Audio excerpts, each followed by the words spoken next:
Go ahead and call to order the Iowa City Council Economic Development Committee meeting of Monday, October 29th, 2018. Typically, we kind of like to go around the room and introduce everybody. I'm Susan Mims, Iowa City Council. Wendy Ford, Economic Development Coordinator. Simon Andrew, Assistant to the City Manager. Jeff Fruin, City Manager. Jim Throgmorton, Mayor.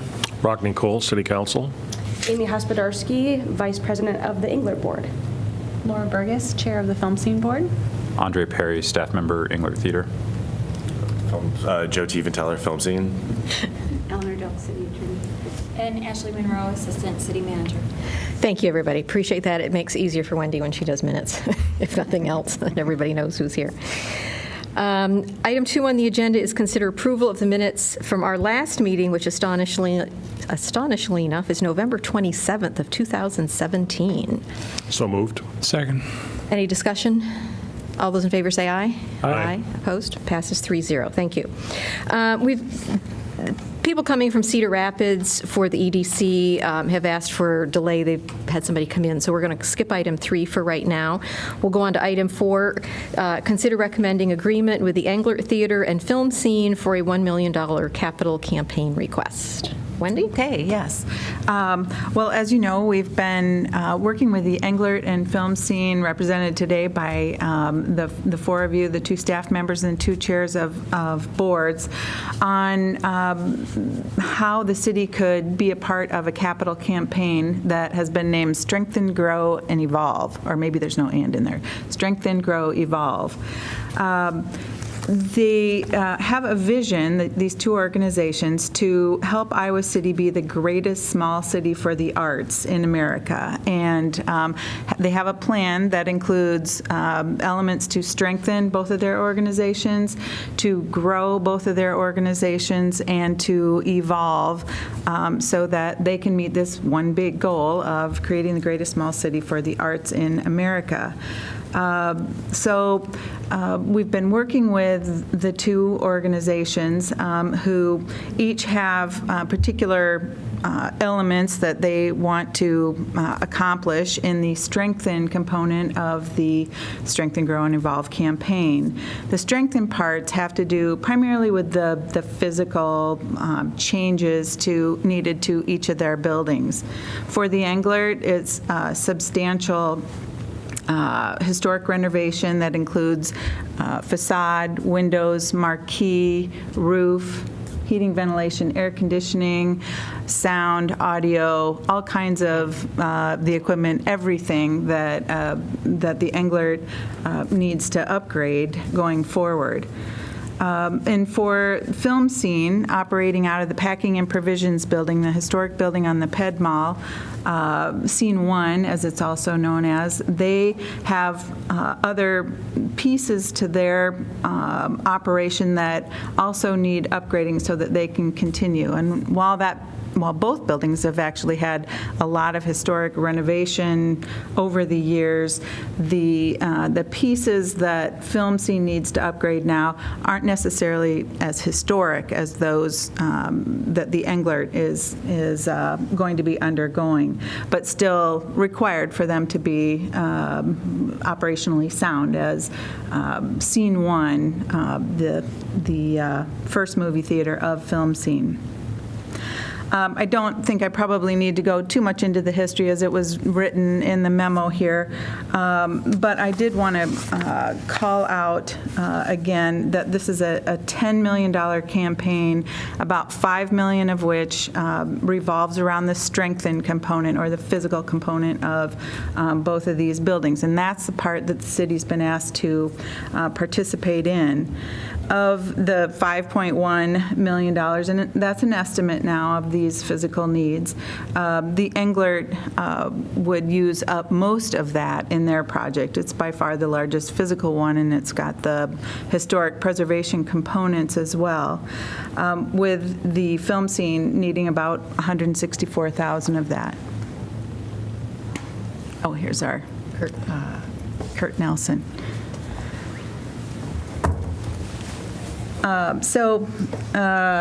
Let's see, that leaves about $5 million for the grow and evolve components, which, as I noted in the memo, include some really fantastic efforts to continue to grow this as a premier arts community in the United States. So the Englert has been working with both federal and state entities to qualify for historic tax credits as well. And as you can see in the table in the memo, historic tax credits will provide a big chunk of the needed funds to be able to do these historic renovations. $1.7 million, it's estimated. That will be coupled with about $2.4 million in required private donation fundraising, and along with the city's $1 million, that will bring the total needed for the strengthen components to strengthen, grow, and evolve to $5.1 million. This would be paid for using the tax increment generated by the entire downtown urban renewal area, also known as the City University Project 1 urban renewal area, which, as you'll remember, back to November of, was it 16 or 17, the Economic Development Committee here approved revised TIF policies that would make the use of tax increment for arts, cultural, and historic preservation endeavors approvable, I guess is the right word. So wanted to get that out there. The $1 million grant then would go to Englert and Film Scene's joint venture.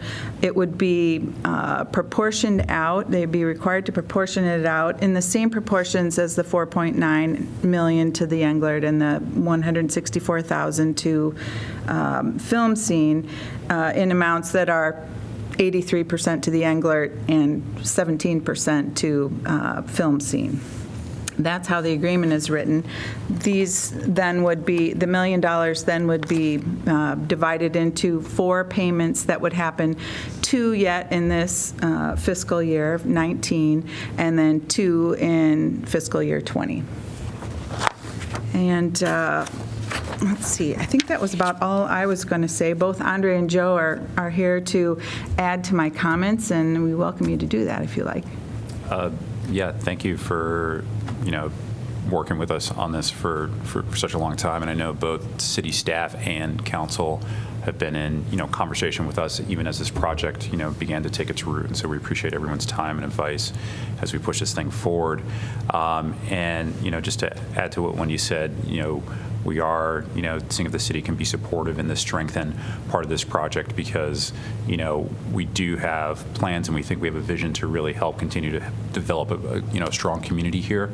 But it is really important that we maintain these actual physical structures that we have in the community right now, the Englert and the Packing and Provisions building both being over 100 years old, and to have those be cultural centers in our downtown. There's a lot of different things that exist downtown, and a lot of them are good, but we do need to make sure that we have these places where people can congregate, can actually share space together, can feel creative, can feel motivated by the experiences. And ultimately what I think both of our goals are as these organizations is to help all the different sorts of people who live here, whether they're young or old, students or long-term residents, whatever their backgrounds are, to really feel like this place is home. And we feel like the work that we are trying to do is part of that process of helping people feel good about living here. And of course, there are so many other efforts that we need to be doing as a city and as a community. So yeah, just wanted to add those couple notes, and I don't know if Joe had a couple things to say. That was perfect. I think one of those things, when we talk about the landscape of home and how people feel connected to downtown, one of the elements that was core to us in strengthening these organizations in keeping Scene 1 was that if you look in that part of the Ped Mall, kind of unbelievably, we have the only doors open to culture after 5 p.m. every night of the year. We're the only home for that, and we find it to be very important to keep strengthening the organizations, to keep that as part of downtown Iowa City, a part of how we look and are visioning out our organization in 2 spaces with 4 or 5 screens. It strengthens our organization by keeping that vital. Any questions?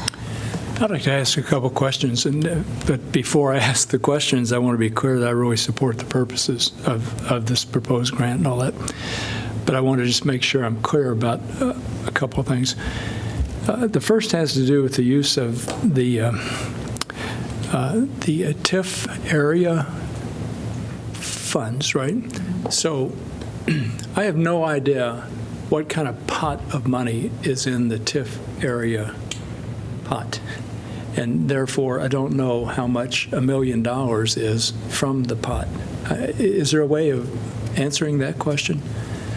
There is, but I don't have the exact number right now. I could get it. Approximate is good enough. Oh, boy. I want to say 500,000. I hesitate to put a number out there when I don't know for sure. Well, help me understand then how this works. If we're allocating $1 million to 250 in 4 250 increments from that larger TIF pot, How do we I'm do wondering that? how much is in the pot, and are there competing potential uses of those funds, and so on. So I just want some clarity about that. First of all, we would mechanically in-house, we would do an internal loan for those funds. So we would write a check for the first installment. The TIF certification prior would have allowed for the collection of those taxes, and we can get those dollar amounts. We will take as long as it requires to pay ourselves back for the internal loan made to the Englert or to the Strengthen, Grow, and Evolve campaign. I can certainly get those exact numbers of our past tax increment available. I know it far exceeds what the demand on it is right now. That's pretty much what I'm trying to get at. Okay. The district was formed in 1969, so it's a very sizable increment there. We typically have done it project by project, so that specific project had to create the increment to fund it. This one, we're drawing from the entire district. So it's a very large pot of funds, but it will divert some from the general fund. And they can only be used within the district, Correct. Yeah, okay. Wanted to be clear about that. 2001 is when the TIF district was established. Yeah. It would reset the base then. I guess, and Simon mentioned this, there really is no competing projects out there for these dollars. The competing interest is the city's general fund and the other taxing bodies that will have their property taxes withheld to fund this purpose. Other questions? Yeah, I got to find the specific spot that I wanted to look at before asking this.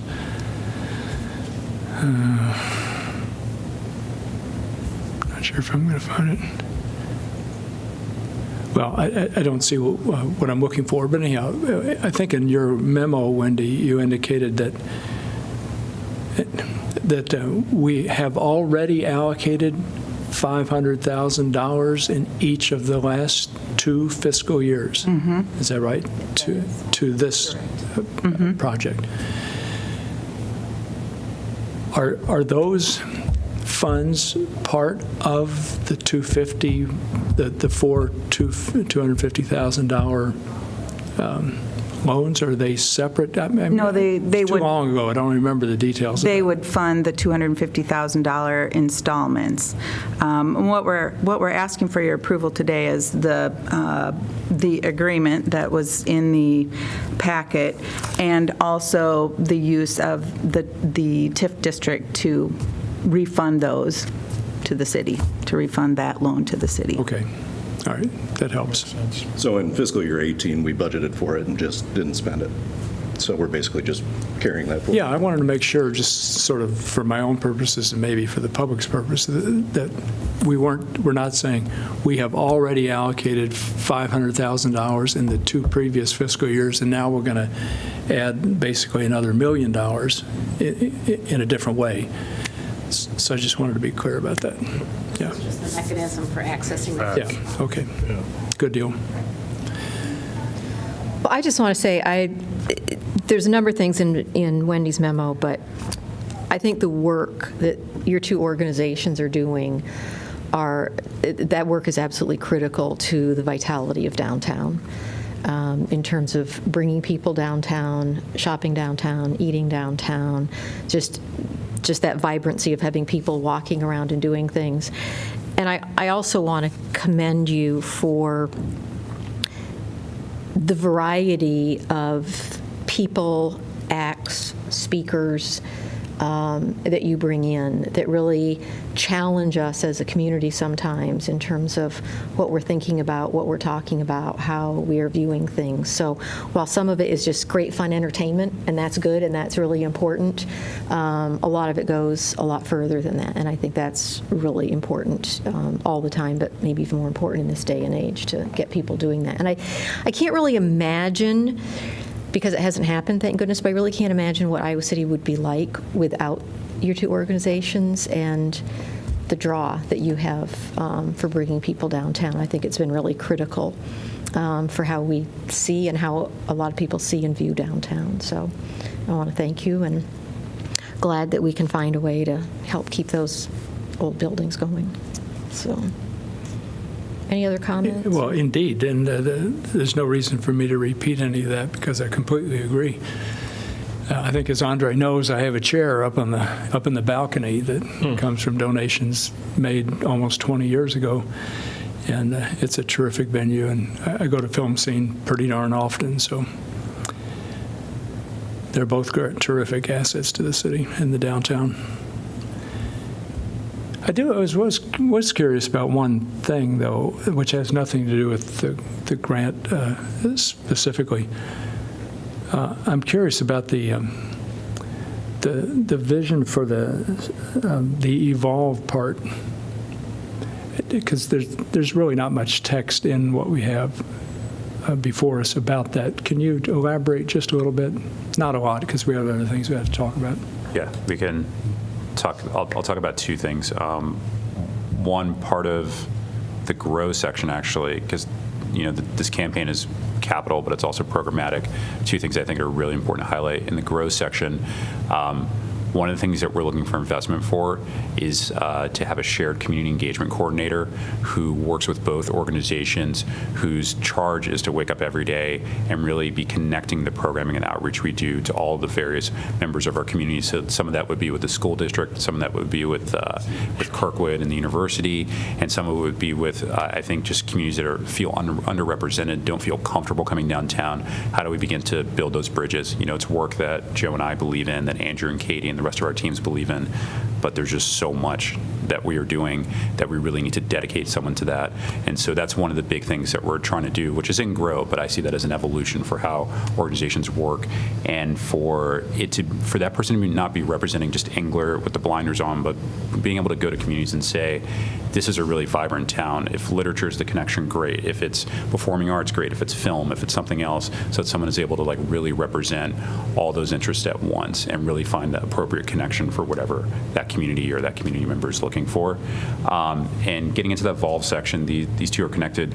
I think one of the biggest things that we're trying to do is to get all of the organizations that are public, or not public, but just cultural nonprofits. So that could be us, that could be Riverside, that could be Public Space One, that could be the UNESCO City of Literature, and even the folks who are on campus, Hancher, the School of Arts, or the School of Music, to get us all at the same table to begin thinking about how we can collaborate together in terms of pushing the cultural assets of Iowa City further.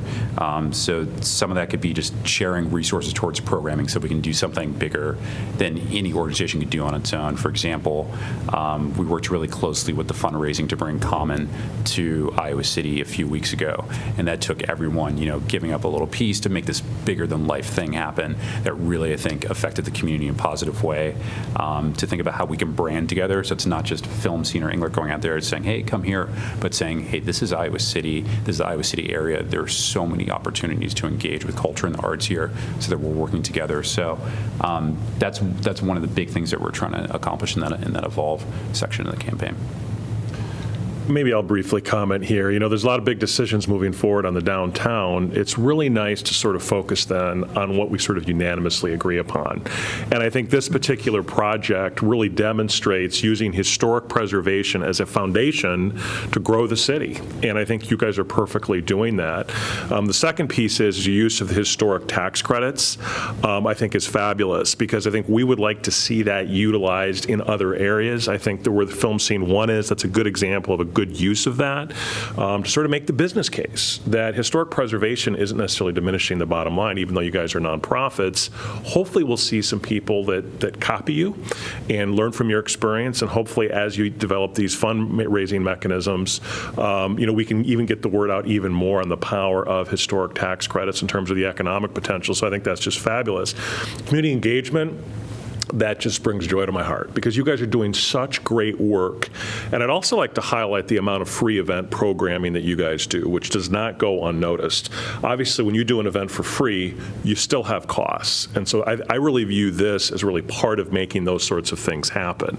And I think the final thing that I really commend all of you guys is, you guys do your homework. This request didn't come today. I think so often we see organizations that approach the city and say, I want funds now, and they haven't done their homework. Well, this process has been 18 months, individual meetings with counselors, working in detail with staff, and when you do all that homework, these decisions become incredibly easy to do.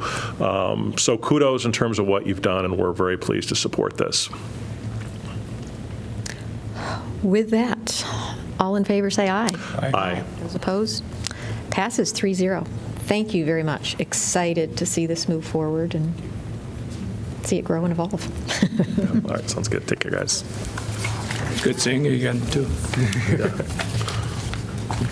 All right, we will hop back up to item number 3 to get an update and request for funding for fiscal year 20 for $25,000 in assistance for the Entrepreneurial Development Center, Inc. in Cedar Rapids. Kurt?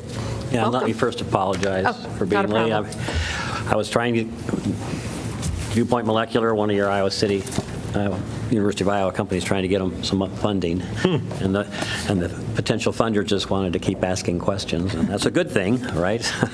But it did kind of slow up my morning. Not any problem. Thank you for indulging me. Giving you all kinds of stuff. And let me just thank you right off the bat for continuing to fund us on an annual basis. I started this business 15 years ago in September, and so it's been a long labor of love, and we still all enjoy it, so we all keep doing it. We still do an awful lot of work down here. And I gave you an annual report, which we did just for the city of Iowa City, which means all the stats with this on the back and so forth are just for the city of Iowa City. But we've worked with over 1,000 businesses in Iowa now, and we get part of our funding from the state, so we work all over. So some of the state money can get funded down here as well. But over our 15 years, you can see the stats on there. It's about $2.5 billion worth of impact for the state. But if I look at you folks, we've raised about a little over $12 million now to run our organization over 15 years. So it's about $800,000 a year, of which you're $25,000 of it. 52% of that money that we get on an annual basis comes from private supporters, private corporations, like Alliant Energy and so forth. And I think if you look at either of our stakeholder reports that are on the inside, you can see everybody that funds us, because they're all across the bottom of the front and the back, and the larger the logo, the larger the support, right? When it comes to, we work with startups, we work with early stage companies, we work with later stage companies, right? So something people, I think, usually think that we just work with startups, and that's not the case. So if you have a company that's 80 years old and is trying to figure out how to evolve, sell, move on, transition out, family ownership, that type of thing, we engage with them just the same. It just needs to be interstate commerce, located in Iowa so that it's bringing money and people from outside the state of Iowa to improve the vitality. When it comes to helping local retail outlets and so forth, we have the small business development centers and the chambers of commerce, and that's not something that we get involved in. If you think about two that are kind of high profile that we are heavily involved in right now is both Meta Communications and Pear Deck, right? Both right down here on your Pedmal. And so, if you're all familiar with what's gone on with Meta over the last the last year, 2 years, it's been a little bit of a soap opera. But the net is that it's gotten fully recapitalized, all new leadership, good financial support behind it. They just launched a brand new product at Adobe World last week. I'm sitting on the board of directors, so that business has got a lot of growth potential right now. And doing very well. So it's a pretty high-profile business considering where it is, although for a business that's not making money yet, it's kind of hard to look at the rent. But nonetheless, it's a great spot. And Pear Deck, we've been working with Michael and Riley since they founded it. They were actually able to take some of Meta's space over there at the Hotel Vitro space. So we're investing a lot of time in those companies, but there was on the front of this a list of a number of others, and the list is more extensive than that over time. So if you look, there's some additional metrics. If you just, from an Iowa City standpoint, in 2017, the businesses that were down here in Iowa City proper raised about $5.5 million.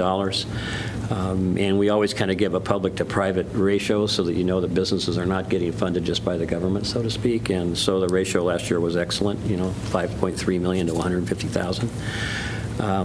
Businesses, we track revenue growth from the businesses that we support, so over $14 million of revenue growth last year, new jobs 46, average wage about 42, new payroll increase from new hires and raises about 1.9 million. So 22 million on total impact, and program to date about $116 million, so $146 million. So lots of really great things have been going on. We do an awful lot of work with ICAD, and are very, they support us just by referring clients and so forth, not by anything financially. And we use their facilities for meeting with clients when we're down in Iowa City. So I just wanted to come down and give you the flyer and tell you what we're doing for you all down here and say we enjoy working down in Iowa City. We'd like to keep the relationship going as we go. And if there's anything that I can help you better understand, please let me know. Well, certainly staff does, the review on these more than we do as individual counselors, and their recommendation means a lot. But it's nice to see these things and see how much is happening from your perspective, in this area, because at one point that was one of our concerns, was how much help the businesses and the startups, and like you said, not just the startups even, but the more mature businesses that you're helping as they need, whether it's the marketing or... Meta was 17 years old, I think, when we got involved. So. Yeah. So it's great to have, and it's just, for somebody who doesn't work in this area, it's always interesting to read these things because the stuff is so complex, and to have people who really understand it in terms of how do all these different pieces fit together, from the different financing aspects, the different places you can go to get money, depending on the circumstances, depending on the size, et cetera, depending on the industry. And yet matching all that with, how and when are they going to have revenue, and so how do they meet their expenses, and how do they market? We obviously need people who are really good at this, and the experts, and so it's nice to have people like you and your staff available to help. And I'm sure, and certainly can read the comments of other people like Michael and Riley and stuff, and they certainly think very highly of the work that you and your group have done and how much that has assisted them. And I can't imagine where some of these companies would be without your assistance. So it's good to have that support. So, comments or questions from anybody else? Probably just a comment and a question. The question would be, I see this Cedar Crest manufacturing as a case study. It reminds me of sort of the more blue-collar entrepreneurship opportunities. So if you could just describe what percentage of the work you do in helping, tool and die and some of these manufacturing type businesses, those sorts of things. Yeah, so, if you were to go across, I think the basic manufacturing sector across 15 years is probably around 30% of what we've touched. Because we just have to look at Iowa, right? So we're not Minneapolis, and we're not predominantly a high-tech center. We have everything from basic manufacturing all the way up to, this morning I'm working on metastatic melanoma, right? So you all the way from one side to the other. I think that's important to highlight because startups are an incredibly important part of the entrepreneurship sector as well as the high tech, but also those more mature and more of the hands-on businesses I think are important too. I'll give you an example. So does anybody know who Bazooka Farm Star is down in Washington, Iowa? No. So they're a large manufacturer now of manure injection fertilizing machines, right? So you picture these giant machines. They look like planters, but they've got injectors that go underground as you pull them, right? And then they're hooked up to a sewage pond, and it pumps all the manure underground so you don't smell it, and it gets all used, right? So these big, expensive machines, and we engaged with them a few years ago. Stutzman's actually owns them. Oh, okay. They were having trouble trying to decide could they grow and how big the market was, and so Julie Zielinski, who works with us, engaged with them on the marketing side, and actually using University of Iowa Library items, gave them a lot of information for how to expand, and that business went from 3 years ago at $10 million. This year, I think they just finished out at $32 million. So really huge growth, and so this year, the one gal that has worked for me for about 20 years on the operations side spent, I think, almost 2 days a week down there for about 4 months, helping them improve the efficiency and operation capabilities of the manufacturing side of the business, because you can grow the sales like this, but if you can't deliver it, you've got a real problem, right? Now, they paid for that work, Bazooka did. So if we go in and we engage as an employee there, the company pays for it. Your money doesn't go for that. But that's an example. So for the city of Washington, that business was over doubled in employment, right? And it's just bought another, Stutzman just bought them another building. And so and that's just basic manufacturing. Yeah. But to your point. Yeah, that's very good. And the other just follow-up is you had mentioned sort of the 60 to 70-year-old family-owned enterprise. One interest that I have is helping the long-term employees that work in a lot of these businesses acquire an ownership interest in that. So I was wondering whether you could comment in particular on to what degree do you facilitate transfers to the employee, like an ESOP or something like that? Because that's an interesting piece, I think, that a lot of people don't know about that's a big part of the entrepreneurship too. Right, so we work with the accounting firms on the ESOPs because if you're going to, you need a good lawyer and a good accounting firm to actually execute that well. And we have partners for that, but it is clearly an option. And I think that if you look at Iowa just in general, and this is a discussion I've had at the state level, is that we have every county has 1 or 2 manufacturing plants, right, at least if you get out into rural Iowa. And now you have more, right? So does, Lynn and Johnson County has a lot. But there are a lot of options for keeping these businesses alive and growing when the owners, the husband and wife who work in it every day, whose kids went off to college and didn't come back, right? And now how do we keep it in Iowa? Because those businesses actually, if you don't, they get sold and somebody takes them out of Iowa. And so that's one of the vehicles right there is employee ownership. And so if you know anyone who has any of these businesses that are older businesses in the area that are interstate commerce, I think they typically don't understand that they are a target for what we do. So, it's interesting that a lot of the donors the private industry donors figured out they could actually, because they were a donor, use what we do. So there's a lot of them that are on that supporter list that actually get services from us too. Oh, terrific. Great, thank you. So I have a question too. A couple nights ago, Rockne and I were both attending the Immigrant and Refugee Association's annual awards meeting up in Cedar Rapids. And I happened to be sitting with a Congolese man who told me that he is trying to start up a Uber, Lyft kind of company, which he's calling Vroom Go, Vroom Go. Yeah, so it makes me wonder what, we have a significantly larger immigrant and refugee population than we did 5-10 years ago. And many of them are Congolese, many are Sudanese, and so on. And I'm wondering what, if anything, you've been able to do to try to work with those populations to find ways for them to start up companies that can help serve their communities better because they have unique needs, right? So, well, if someone would put him in touch with us, then we would absolutely engage, like we would engage with anyone. I think, we over the years we're about 35-37% female, over 45%, we will call it female and minority-owned type of businesses. And what's interesting is that,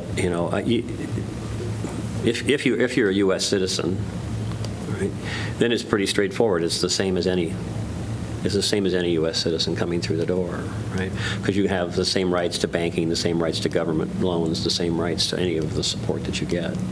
And the only business we've had trouble getting funded over the years that would be out that was actually the Quadro Vodka people. And you all remember Little Square Quadro Vodka? They were from here, Iowa City. Probably one of the premium vodkas in the world. But Alexei and Irina Kratkov, they were from Russia, but they were Russian citizens, and they weren't citizens here, so we couldn't get them properly bank financed because the banks wouldn't loan to them. But so we've worked with pretty much all the different minorities on a regular basis. But so somebody just needs to introduce us to them. We have the guy now from down here, the Indian guy with the wood vinegar.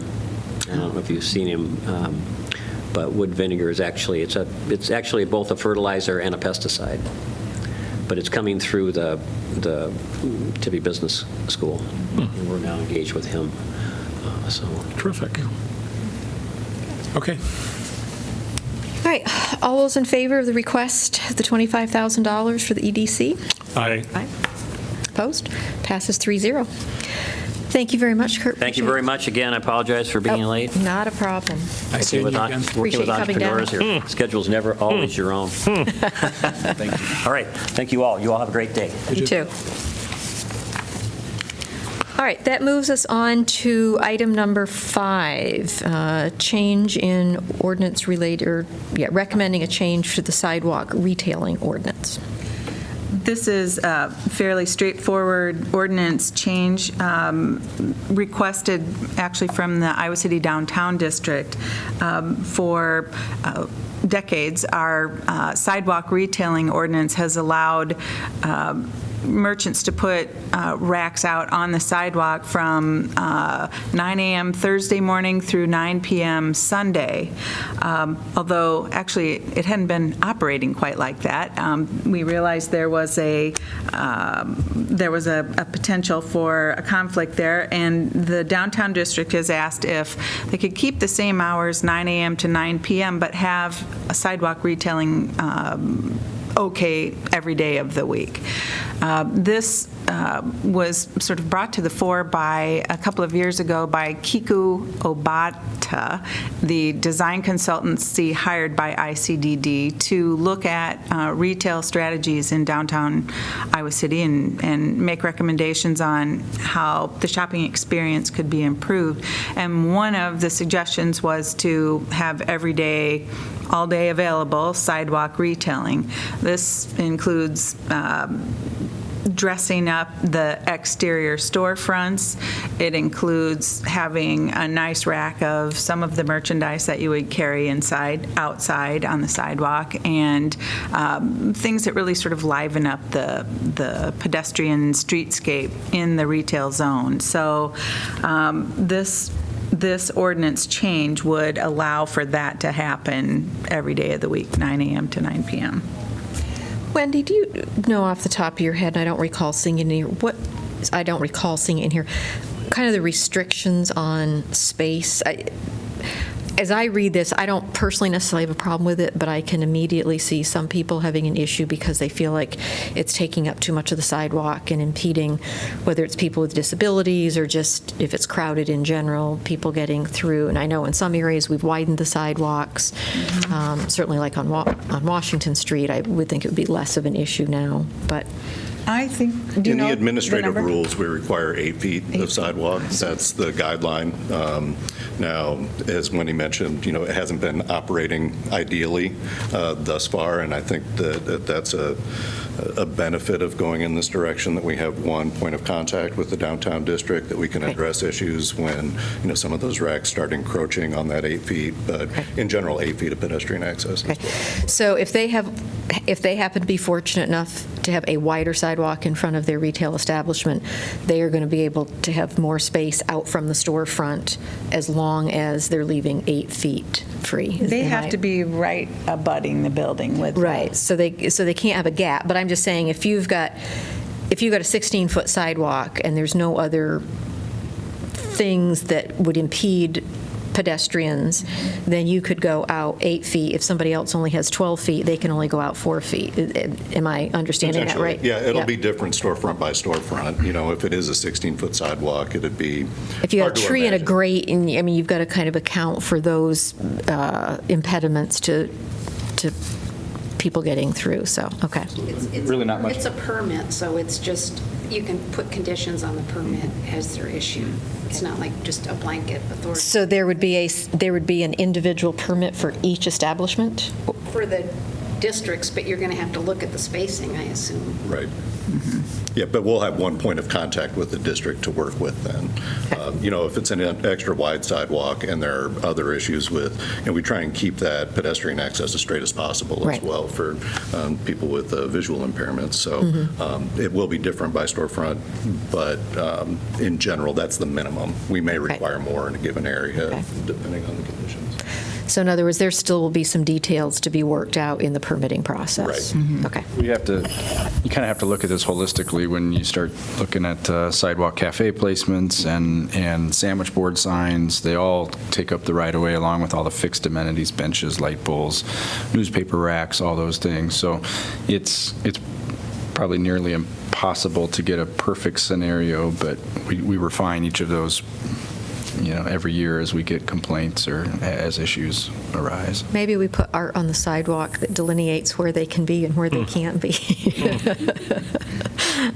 So spatially, this is a retail equivalent of a sidewalk cafe, isn't it? I mean, that's the way I think of it. So, yeah, seems fair. Fine. Okay. Any other questions, comments? All those in favor of recommending the change in the sidewalk retailing ordinance, say aye. Aye. Opposed? Passes 3-0. Thank you. All right, moving on to item number 6. This is looking at, let me go back to my, should have printed off the first page of this. Consider recommendation to solicit proposals for retail recruitment firm. Okay, this idea started months ago when Councilman Botchway was still on council. He was interested in perhaps hiring a retail recruitment specialist to help especially fill in some of the empty retail storefronts there were in some of the outlying areas of town, knowing that when there was active retail, it adds a certain vibrancy to neighborhood retail center that he felt was very important. So we did some background on retail recruiting consultants and interviewed a couple of them, probably the two most prominent, and actually two that have worked in the state of Iowa, both of which for Dubuque in the past. Talked about the scope of services that they could provide, the kinds of things that they could do for us, and found that they really do two things. They do market analysis. They try to, or they figure out using credit card and other sorts of mega data where we have leakage in our area, retail leakage. That is, if our local residents aren't able to find the products and services they need, they're leaking out to other neighborhoods or other municipalities to find those. So determining those, and also determining where the market may be already saturated for certain other elements, and then trying to match up the needs with changes in and the things that they know about existing retailers, both local, regional, and nationwide. And so next to the data analysis then, or after the data analysis, comes the retail recruitment part, which is largely relationship-driven as opposed to data-driven. These folks run in similar circles. They go to retail conventions and they have relationships with retailers, and the nationwide and the regional ones, and they are also in other communities and able to build relationships with other local type retailers as well. So we put together a scope of services that we thought would be appropriate for Iowa City, making special note that we want to be sensitive, especially to the local retailers, and we've made a note in the sort of preamble to the request for proposals that while restaurants would be an easy target and I assume very appealing to especially the national restaurant retailers, they call them, we really don't have much of an interest to fill in more restaurants in, say, downtown Iowa City. But a restaurant of that sort might be very welcome in, say, the Highway 6 commercial area. So we want them to be sensitive to the different retail neighborhood needs, and knowing that especially we're interested in building we've called it dry goods retail segment for some time. Downtown is an important factor. We built that into the request for proposals. But we wanted to get a feel from the Economic Development Committee today on whether or not you still all felt, as Kingsley did, that this was something you'd like to go forward with. I definitely do. I think we've got real gaps in our retail, type of retail as well as location. And I don't know if I've said it here, but I mean, I've certainly said it to a number of people that just taking a name doesn't have to be that name, but I've said for years I would love to see a Target on the southeast side of Iowa City. And again, it doesn't have to be a Target, but the idea is you can't buy socks, you can't buy sheets, you can't buy towels, you can't buy underwear, you can't buy any of those kind of dry goods stuff, I don't think anywhere in Iowa City anymore, except the Walmart on the southwest side. Kmart was the other place, but there's nothing on that east side, and there's no other competitor, if you will, to the Walmart. And so I think I look on the northeast side, the Blackstone area, I think there's certainly possibilities there, but exactly what those would be when you start getting in those smaller neighborhoods that can come in there and be successful. But that's what these people should be able to help tell us and help recruit for. So, and I think, as Kingsley mentioned, we certainly have a lot of vacant first floor spaces in the downtown area. Maybe they can help us with that, maybe not. I know in some of those cases, the landlords don't care. They're just making plenty of money off the rent in the apartments, and they just don't even want to bother with they see it as a hassle more than somebody talked to me about trying to have a conversation with one of those landlords, and they're like, nah, we'll just let it stay empty. We're fine. That's true. Yeah, so that, I think that's a real challenge. But I look at particularly the south side of Iowa City, the southeast side, the northeast side, where we do have some of those commercial areas already in place, but I think we're really missing some key commercial stuff. So I'm definitely supportive of our trying to get somebody on board. I think we need to be pretty cautious not to attract competitors to existing businesses that are doing moderately well, just well enough to survive. I'd hate to see that happen. I definitely agree with basically everything Susan said. As a general point, there are clearly gaps with regard to retail in our city, and we could get help in filling, just identifying what those gaps are and how they could be filled. It's not obvious to me why we would pay any attention to restaurants. It seems to me retail is the big issue. And then I guess one last point for me, just to begin the conversation here, is when I look at the excerpts from the draft RFP, and I look at what is this, Section C, General Scope, and I see a pretty long list of stuff that the consultant's supposed to, at a minimum, address. Mm-hmm. And I think, wow, $50,000 can address all those things? Really? That was my gut reaction just reading it. It'd be a 3-year contract, so 150 total, 50 a year. Okay. Okay. I must have missed that 3-year part of it. Yeah. Well, that helps. I thought there's no way a consultant's going to do that for $50,000 in 1 year. Yeah, so you got those? If I can just say one thing about your caution about bringing in too much competition, the other side of that coin is argued by the fact that when there's a cluster of similar types of retailers, it makes a critical mass worth coming down to shop for. So, for example, if we only had one jeweler downtown, somebody might be inclined to say, I probably won't find what I want, there's just one place. But we have 3 or 4 really good ones. And when you've got just that right cluster, right size cluster, you're more apt to bring people in because of that. And thus, everybody gets a little bit more business from it.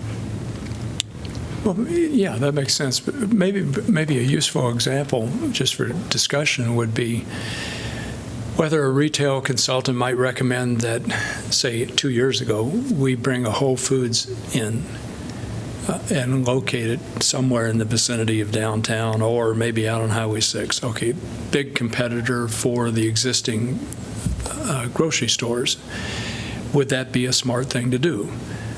Maybe it would be, but I don't think so.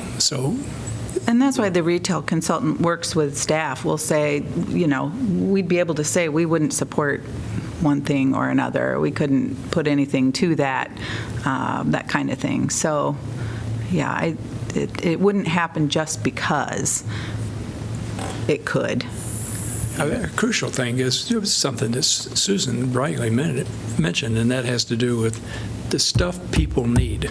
Mm-hmm. We don't want them to have to drive 7 miles or whatever to go to Coralville or wherever to buy stuff they need.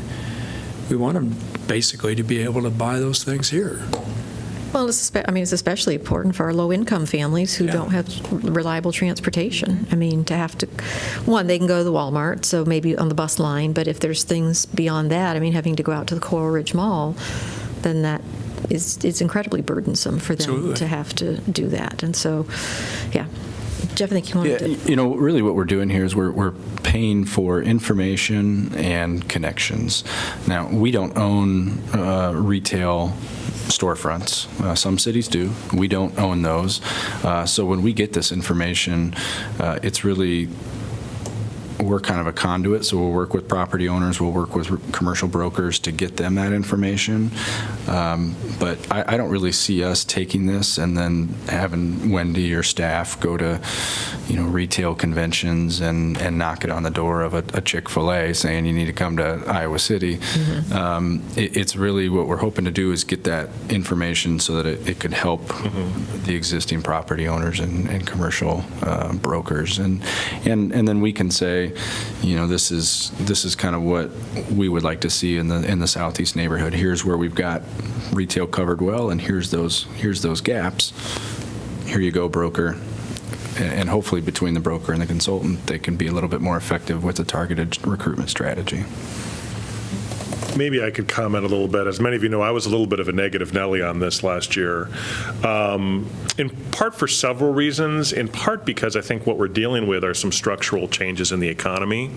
And I would commend you to listen to, there's a recent NPR show that I don't know if you'd heard it was on the news, and they were talking about the problems that New York was having, which obviously is a very much different community, but in prime locations that historically had no trouble whatsoever filling up. You probably heard it. And they were having high vacancy rates of 20 and 30%. They identified 3 reasons, and I only can remember 2 now. One was the internet, and the other was high rents. Well, duh, right? But I just bring that up to say these are very complicated issues. We are dealing with structural changes. That said, I am going to support it because I do think one of the things they just sort of floated in passing, and I'm not proposing this now, was they're looking at in some cities a tax on empty retail space. I'm not proposing that at this point. I'm not saying, what I'm saying is I do think there are some policy approaches that we can use that hopefully will help us unlock this empty storefront puzzle. And I think if the retail consultant can get us some of the cutting edge proposals, because as Susan brings up, I've had that same conversation. We're not the first to sort of say, why do we have these empty storefronts in prime locations in downtown Iowa City? And the landlords, you're right, they have the upstairs retail. The second piece they have are existing tenants in other commercial areas, and they don't want to feel like they're undercutting them. And third, they just sort of have this view that this is what you get for commercial space. And so they view those in their own mind as a loss anytime they go lower than that. So I'm hoping that whether it's through this process or another process, we can address some policy energy to trying to unlock that particular piece in terms of the empty retail. And then, as Susan mentions, how can we really generate that low-income piece? And we have had some sort of dynamic entrepreneurship with like Stuff, et cetera. There are those pieces of the puzzle that have sort of emerged spontaneously. So those also have been important too. So I'm hopeful that we can do that. To Jim's point, although we have 3 years beyond the scope of today's discussion, but I would hope we could triage that a little bit and maybe identify, sort of what is the key thing we want to address in the next 3 years and at least address that really well. It does seem a little broad in scope, and even with 3 years and $50,000 per year, it may be something where we do sort of a pretty good job at everything, but not a great job at any one thing. So that's just sort of my preference sort of going forward, but obviously that would be something at a subsequent time and place. As Susan mentioned, we haven't had a ton of EDC meetings, so hopefully maybe we can up the tempo a little bit and hopefully have some policy discussions moving forward. But I am going to support it because ultimately I think, to Jeff's point, information and data are going to be huge to sort of unlocking whatever policy solution that we have. Plus relations, right? Yeah. You emphasize that. Yeah, I think both of those, the data and the relationships, are really big. And as you said, Rockne, one of those concerns is what the internet is doing, and that's why, I was told that, certain companies, a lot of your big box stores are just being really cautious about adding anything is because of the internet. They're even trying to do more internet. But again, I think those are things that are not necessarily as helpful to the low-income residents. So needing them to have brick and mortar near where they live to get those basics, I think, is really important. So. Well, the other thing, just a quick follow-up, the interesting thing is with the internet's using the storefront now as a loss leader. Mm-hmm. So sometimes you have an internet company that wants to really make it, and then they buy retail, but just for the purpose they know they're going to lose money, but just so they have some sort of storefront for that. So I think that's another interesting phenomenon going forward. Yeah, just as an example, I've heard, and I haven't seen it anywhere, but I've heard that Best Buy, their new places are very small. Yeah. And so they're not keeping much inventory. So you can come in, you can see all the stuff. They'll have it delivered to your house within 2 days. Yeah. But they don't have that whole investment in the brick and mortar. So, okay. All right, anything else in? Nope. All those in favor of passing this recommendation on to council, say aye. Aye. Opposed? Okay, passes 3-0. Clarify, is that a recommendation to council, or is it Was just it or not? I'm sorry. Approval to issue No, the I'm sorry. It's a RFP? recommendation to solicit proposals. So no, it's not to council. I'm sorry. It would come back to council after, with an actual agreement. Agreement. Okay. Okay. Thank you for the clarification, Jeff. sorry. Okay. Staff report. The only thing I wanted to mention was our building change program is being resurrected, if I can use that word, I guess, in this case. Building change, as you remember, we ran a couple of years ago. It's a program that actually had two parts to it, and we want to do two parts again. The first part was taking a pot of $150,000 of city funding and opening a competitive grant competition, I guess, for folks in the downtown area who would do facade improvements, which could include everything and anything to the entire facade, to windows and storefront, to signage and everything included, storefront entries and that sort of thing. We hope to get the interest of a few of those properties out there that we know either really need some improvement or have in discussions indicated that they would be very interested in a program like this. Have it be competitive, make those awards then in the spring so that they could actually get their projects done during the next construction season. The second part of the building change program would be a loan program, not using any city funds. The only city resource going towards that would be the staff time because the city staff would administer it. These would be loan funds gathered by the city from Hills Bank, Midwest One, and the University of Iowa Community Credit Union, $50,000 each, creating a $150,000 pool for low interest, 2% loans to downtown businesses who wanted to do smaller projects.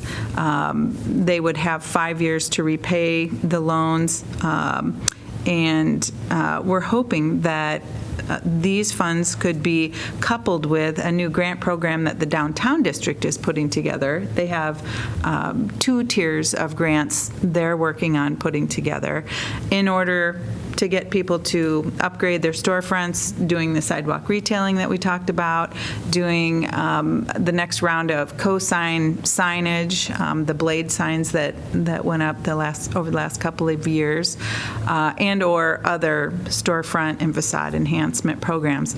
ICDD isn't quite ready with theirs yet, and we've got a couple of I's to dot and T's to cross before we all go out and promote this to the downtown businesses especially. But wanted to bring you up to speed on that. We'll have a lot of fuss about it coming up over the next 6 weeks or so.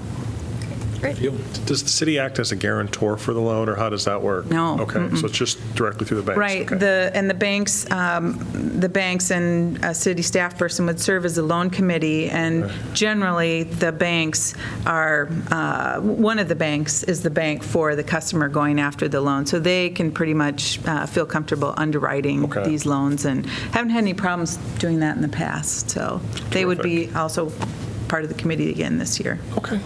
I think this can really, especially this year, we've done this in the past, but we've never really had a strong historic preservation bend to it. And given the recent survey that was complete, we will certainly make sure if we award facade grants to a property that is eligible to be listed or a key contributing property, that the improvements are historically appropriate. I don't think our average grant is probably $35,000, probably not enough to entice someone to designate, but we can at least make sure that the improvements are historically appropriate. That's all I had. Anything else from staff? Okay. Anything from the committee? Nope. Any other business? We are adjourned. Thank you very much. Thank you.